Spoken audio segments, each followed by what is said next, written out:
Hello everyone, সবাই কেমন আছেন?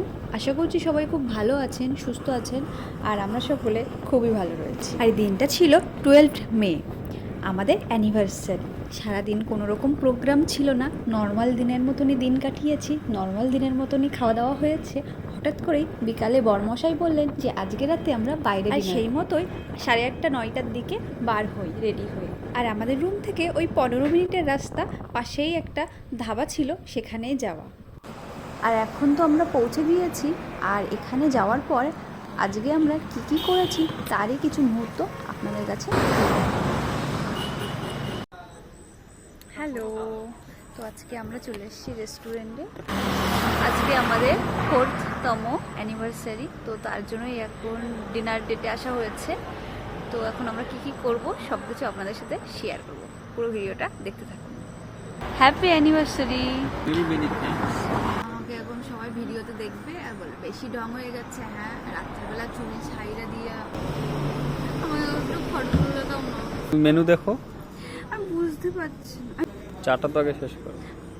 5 minutes later. আমাদের এখানে পাস্তা দিয়ে গেছে। এটা কি চিকেন পাস্তা ছিল না?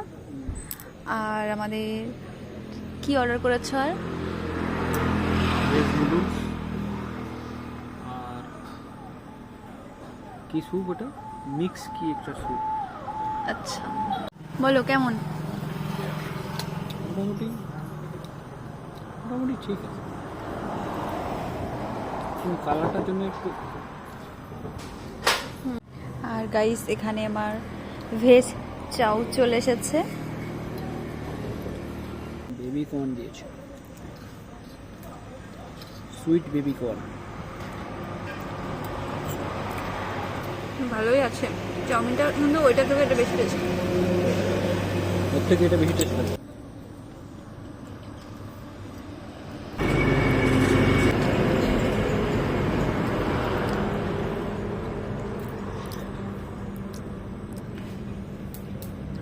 কেমন কি হয় ওই সময়? ওটা বন্ধ থাকে শুধু। গাইজ, আজকে আমি ফুড ব্লগার হয়ে গেছি। যা খাচ্ছি সেটারই মানে রিভিউ দিচ্ছি কেমন খেতে।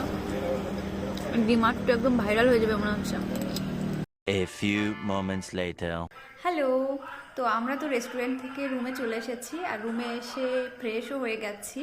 তো এখন আমি রাতের ডিনার করব, বলতে গেলে ওই একটু ভাত খাবো, তারপর আমরা ঘুমিয়ে যাব। এখনই প্রায় 10টার মতো সময় হয়ে গেছে।